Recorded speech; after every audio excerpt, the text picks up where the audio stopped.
You're welcome to my channel. In today's video, we're going to look at common mistakes rabbit farmers make. Stick to the end of this video and you will not regret it.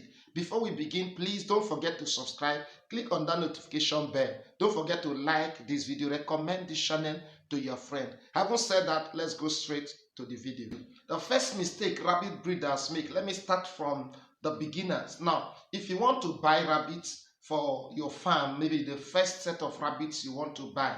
Now, if you buy it from a farmer that frequently or constantly feed the rabbit with pellets, and then you take it to your farm and suddenly start feeding those rabbits with leaves and grasses and all kind of vegetables, that rabbit will have problems. Or if you buy from a farm that constantly feed the rabbit with leaves and the vegetables, and then you take it to your farm and you start feeding the rabbit with pellets, you have problem. That is why you hear some persons complain that I bought rabbit from so farm and the farmer sold a sick rabbit to me. It's not a sick rabbit, it's because of the treatment and the harsh change, sudden change in feeds, or the sudden change in the environment. So when you are stepping into rabbitry, you have to be careful on where you buy. Once you get to the place, you must ask the farmer that you are buying from what type of feed he or she is using. That way you can gradually introduce the one you prefer step by, not just sudden switch. The second mistake rabbit breeders make is the high temperature. You see, rabbits do not actually thrive well when they are under high temperature. Rabbits prefer a cool and conducive temperature. So you don't just place your cages under the sun and walk away like that. No, you have to carefully control the temperature, because harsh temperature, harsh weather always destroy rabbits. They kill rabbit very fast because they love the cool atmosphere. That is why most rabbits, if you look at the local ones, the wild rabbits, they come out in the night because they cannot bear the heat of the day. Don't use the knowledge you have in poultry brooding in your rabbit farming. It's wrong. You don't brood rabbits. You don't just introduce heat to the farm. You don't introduce heat to the cage. They will all die. Some of them will be stroked. Some of them, a lot of things will happen. So please be mindful of the temperature in your farm. The third mistake most rabbit breeders always make is to bathe their rabbit. Rabbit is a decent, clean animal. Naturally, they will clean up themselves. So it's wrong to bathe your rabbit because you're soaking it in water. They don't really like being wet all the time. So when you soak them in water like that, it will send extreme cold to the system, and that could lead to death. So you do not bathe your rabbit. It's a very wrong practice, no matter how dirty it is. Just keep them healthy and they will clean up themselves. Once you keep them healthy and keep the cage or the farm clean, make sure the farm is clean, and you see that rabbit will always be clean.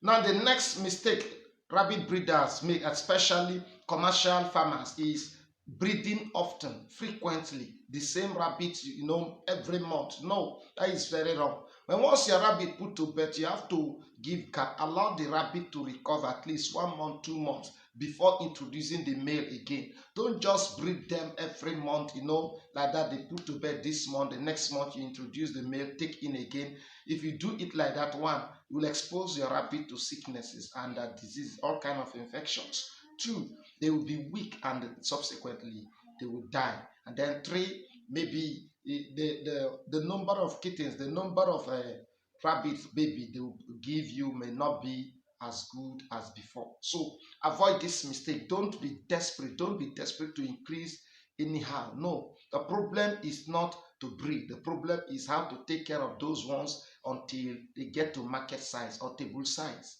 So you have to give gap. That will give you a better super result. Now this mistake I'm about to share with you is a common one. It is very wrong to drop rabbit feeds on the floor because you don't know how that floor is. 2, the rabbit may poo on it, urinate on it, and mixing the feed with urine and their poo like that can cause a lot of damage in your farm. And so you should avoid dropping the rabbit feeds on the floor. If it is leaves and grasses, maybe, or hay, you have to devise a way of tying it at a height that they could be able to eat.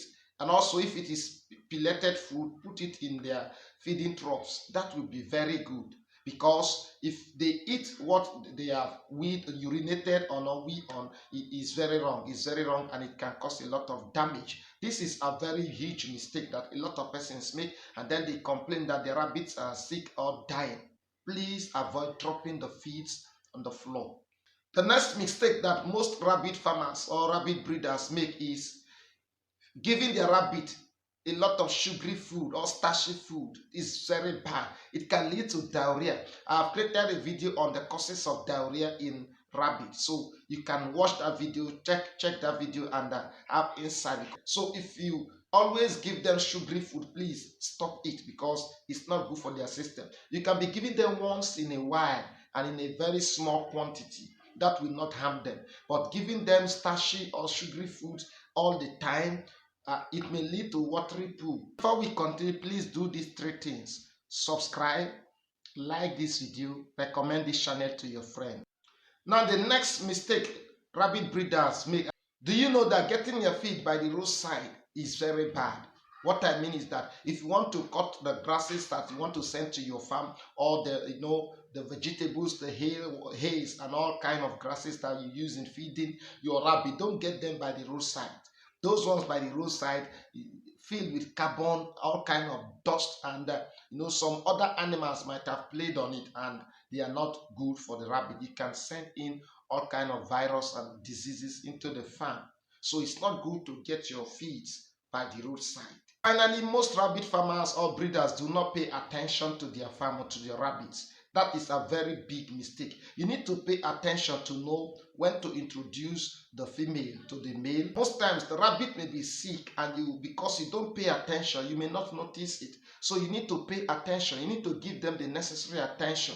You need to see, rabbit farming or rabbit breeding is not something you just buy and dump. No, they need the necessary care for them to grow and give you the result you require. So please pay attention to your farm. Give them the necessary attention. Now, another thing is not cleaning the pen every day or regularly. You need to keep the farm clean. That is a very, very important part of rabbit farming. Your farm must be clean always. So it's better for you to be changing the feeds every day. In the morning, remove the old feeds away, and then give them new one. That is why you need to know the quantity your rabbit can eat. And then if you're using pelleted feed, and then you put it there. If you're using grass or hay that is everywhere, then you can just put as much as you want, and then sweep it the next day. But make sure that the farm is clean, the cages are clean, and then you give them regular clean water. This is very important, very, very important. You don't just get water from anywhere, from any source. Make sure that the water is good, because you as a human being, if you take in bad water, it will be harmful to your system. So that is how you should treat the rabbits also. Thank you for watching. Please don't fail to subscribe. Click on that notification bell. See you in our next video. Keep making profits.